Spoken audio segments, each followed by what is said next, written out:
ఆమ్ ఆద్మీ పార్టీలో రాజకీయ తుఫాను చెలరేగింది. 7 రాజ్యసభ సభ్యులు బీజేపీలో చేరుతున్నట్టు నిన్న ప్రెస్ మీట్ పెట్టి మరీ ప్రకటించారు. అందులో ఈ బృందానికి రాఘవ్ చద్దా నాయకత్వం వహిస్తున్నాడు. మరి ఫౌండింగ్ మెంబర్గా ఉన్నటువంటి రాఘవ్ చద్దా ఒక్కసారిగా ఆమ్ ఆద్మీ పార్టీని ఎందుకు వీడారు, అతనితో పాటు మరొక 6 ఎంపీలు కూడా ఎందుకు బీజేపీలో చేరుతున్నారు? ఇది కేజ్రీవాల్కి లేదా ఆమ్ ఆద్మీ పార్టీకి పొలిటికల్గా చాలా పెద్ద ఎదురు దెబ్బలాగానే కనబడుతోంది. ఈ అంశాన్ని గురించి మాట్లాడదాం. నాతో జాయిన్ అవుతున్నారు Nationalist hub CEO Sai Krishna గారు. సాయి గారు నమస్తే. నమస్తే. సాయి గారు, ఇది రాఘవ్ చద్దాతో గత కొంతకాలంగా గత నెల 15 రోజుల నుంచి కూడా ఈ గ్యాప్ అయితే ఉంది. అతను డిప్యూటీ ఫ్లోర్ లీడర్గా తప్పించారు. కానీ ఇది ఎవరు ఊహించలేనట్టుగా ఉంది. ఒకేసారి ఆయనతో పాటు మరొక 6 ఎంపీలు కూడా వెళ్ళిపోవడానికి డిసైడ్ కావడము, విలీనం కూడా కాబోతుంది, బీజేపీలో విలీనం కాబోతున్నారు. ఏంటి సార్, ఇది ఎంత పెద్ద ఎదురు దెబ్బ కాబోతోంది ఆమ్ ఆద్మీ పార్టీకి? సో ఆమ్ ఆద్మీ పార్టీ నుంచి కీలకమైన నాయకులు వెళ్లిపోవడం ఇది కొత్త ఏం కాదు. ఇది phase 3 ఆర్ phase 4 గా మనం చెప్పాలి దీన్ని. అంటే మొదటి దశ నుంచి ఇప్పటి వరకు కూడా ఆమ్ ఆద్మీ పార్టీ రైజ్ ఎలాగైందో ఆమ్ ఆద్మీ పార్టీ అంతే స్థాయిలో విపరీతంగా తన విశ్వసనీయతను కోల్పోతూ అధపాతాళానికి చేరుకుంటుంది అనడానికి ఇదొక ఉదాహరణ, ఇదొక ఘట్టం మాత్రమే. ఇంకా అనేక మంది రావచ్చు కూడా. సో జనరల్ గా రాజు గారు, అసలు బేసికలీ రాఘవ్ చద్దా ఇప్పుడు ఆమ్ ఆద్మీ పార్టీ వీడడము, భారతీయ జనతా పార్టీలో చేరడము, ఆయనతో పాటు మొత్తం 7 రాజ్యసభ సభ్యులు చేరడము, 2/3 మెజారిటీతో ఆమ్ ఆద్మీ పార్టీని బీజేపీలో విలీనం చేస్తున్నట్టుగా చెప్పడము, ఇవన్నీ కూడా టెక్నికాలిటీస్ మనం మాట్లాడుతున్నాం. టెక్నికాలిటీస్ కంటే కూడా బియాండ్ దీస్ టెక్నికల్ టర్మ్స్ ఇంకా ఏదో జరుగుతోంది. ఇది నా అభిప్రాయం.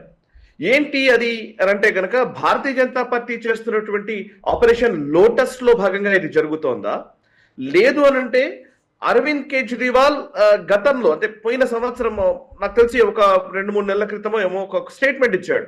2026 సంవత్సరము నరేంద్ర మోదీ పూర్తి చేసుకుంటాడో లేదో అని డౌట్ గా ఉంది. ప్రధానమంత్రిగా ఆయన దిగిపోయే అవకాశాలు కనబడుతున్నాయి. అండ్ ఈ దేశం నుంచి ప్రధాని నరేంద్ర మోదీ కావచ్చు, అమిత్ షా కావచ్చు, వాళ్ళ పరిపాలన ముగియబోతోంది అని ఒక స్టేట్మెంట్ ఇచ్చాడు. थोड़ी बहुत पॉलिटिकल समझ कहती है कि शायद मोदी जी 2026 पूरा नहीं करेंगे प्रधानमंत्री के तौर पर. मोदी जी और अमित शाह जी जाने वाले हैं. అది చాలా వైరల్ అవుతోంది. ఇప్పుడు కూడా మళ్ళీ అదే క్లిప్ ని వాళ్ళు ఇప్పుడు కూడా మళ్ళీ సోషల్ మీడియాలో షేర్ చేస్తూ ఉన్నారు. ఏంటి, నరేంద్ర మోదీ గారు 2026 చివరికల్లా నరేంద్ర మోదీ గారు గద్దె దిగిపోవడం ఏంటి అని అందరూ అనుకున్నారు. కానీ నిజంగా ఇప్పుడు చూస్తే నరేంద్ర మోదీ గారు ఢోకా లేకుండా హ్యాపీగా ఉన్నారు. యాక్చువల్లీ ఆయన వీళ్ళందరి ఉద్దేశం ఏముండేనంటే 240 సీట్లు భారతీయ జనతా పార్టీకి వచ్చాయి లోక్సభలో.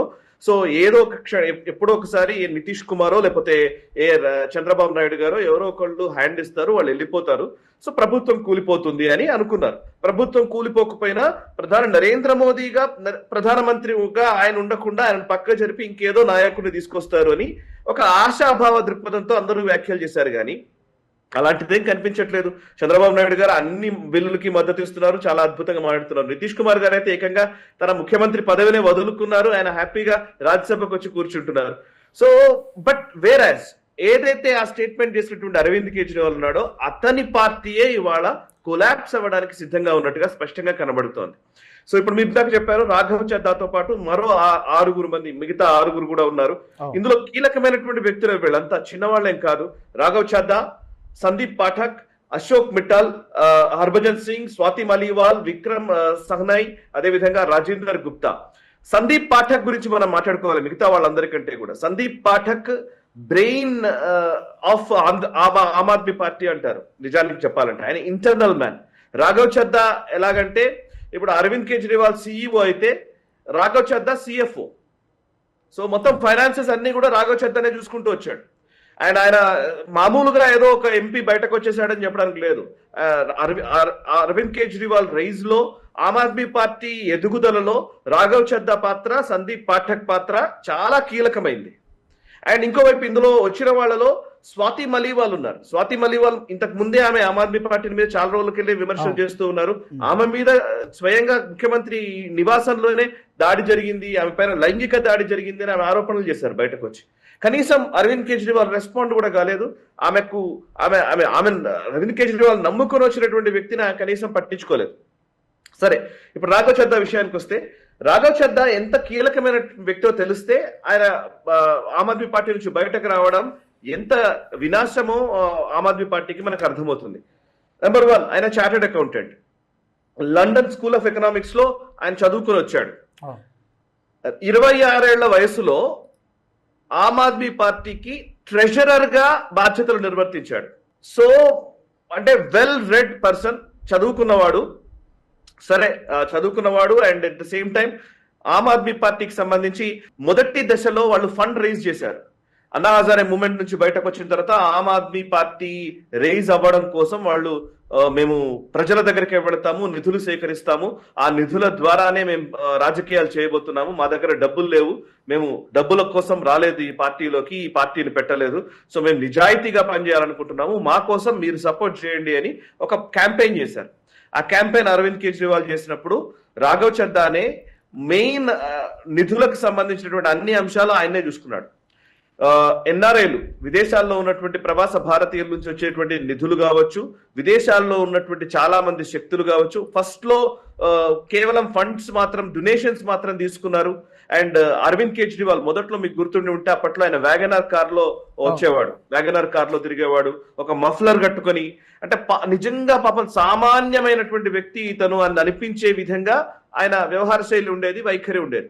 ఒక మామూలు లూజ్ షర్ట్ వేసుకొని, అంటే మామూలు ఒక బ్యాగీ ప్యాంటు, నిజానికి అవసరం లేదంతా, అదంతా కూడా యాక్టింగ్ అని తర్వాత కుమార్ విశ్వాస్, అందులో నుంచి బయటకు వచ్చిన కుమార్ విశ్వాసే చెప్పాడు.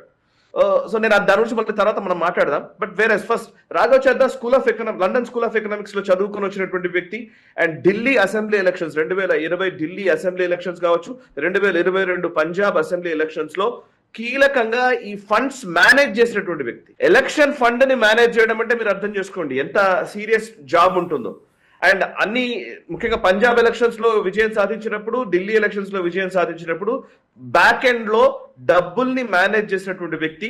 ఆమ్ ఆద్మీ పార్టీకి సంబంధించినటువంటి లావాదేవీలు, ఫండ్ వచ్చేటువంటి విధానాలు, ప్రతిదీ రాఘవ్ చద్దాకు తెలుసు. అండ్ స్వతహాగా ఆయన చార్టెడ్ అకౌంటెంట్.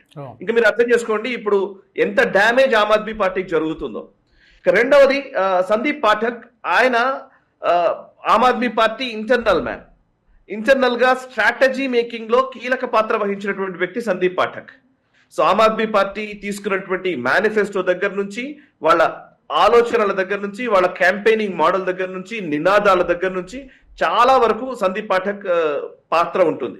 సో ఇట్లాంటి వాళ్ళు రాజ్యసభ సభ్యులు అందరూ ఒకేసారి రావడము, పంజాబ్ కి సంబంధించినటువంటి రాజ్యసభలే ఎక్కువ మంది ఉన్నారు, రాజ్యసభ సభ్యులే పంజాబ్ నుంచి వచ్చినటువంటి వాళ్ళే ఎక్కువ కాబట్టి, సో ఇప్పుడు పంజాబ్ లో రాబోయే ఎలక్షన్స్ కి ఏ విధమైన ప్రభావం చూపిస్తుంది అనేది మనం చూడాల్సి ఉంది. ఈ వీడియో మీకు నచ్చినట్టయితే లైక్ చేయండి, 10 మందికి షేర్ చేయండి, అలాగే కామెంట్ల రూపంలో మీ అభిప్రాయాలను మాతో పంచుకోండి. Nationalist hub group of channels ను సబ్స్క్రైబ్ చేసుకుని తెలుగునాట జాతీయవాద జర్నలిజాన్ని ప్రోత్సహించండి. ఈ వీడియో కింద ఉన్న బెల్ ఐకాన్ పై క్లిక్ చేయడం మర్చిపోవద్దు.